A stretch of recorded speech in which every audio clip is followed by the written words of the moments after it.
the key comes down to the fact that employees, um, when they feel valued, when they feel like they're valued at the companies they're at, they become very protective of the companies. And one of the things you find is that a lot of companies don't give their employees the trust that they deserve. They feel like that they can't give them that trust for whatever reason. And they put in way too many checkpoints, way too many checks and balances. And what ends up happening is that these employees, because they don't feel valued and don't feel, well, because they don't feel trusted, they don't feel valued. And when they don't feel valued, in the back of their head, they're sitting there asking why they need to be there, why they need to keep Mm, doing what they're doing, why shouldn't they be somewhere else? And I think that one of the things that happens, and Rich Carlton is a perfect example of this. Rich Carlton um, allows every single employee, from a handyman to a maid to whoever, to spend at any given time $2,500 without any approvals to fix a customer's problem. mm, And anytime, and they can do it as many times as they need to. And up to $2,500 is a lot of money. And what's fascinating about that is that the amount of times that an employee abuses that privilege is almost zero.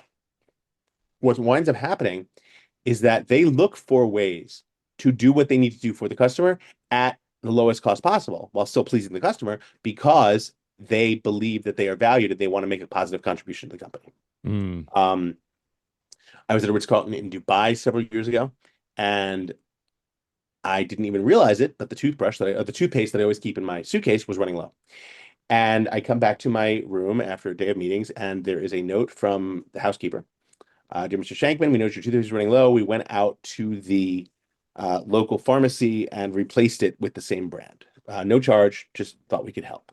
I mean, that was probably 15 years ago, and I still remember that. What is that going to do for my loyalty to Ritz-Carlton? So it's those kind of things that really, and again, trusting your employees allows the employees to really start to take control of what they're doing and give them this sense of ownership of the company.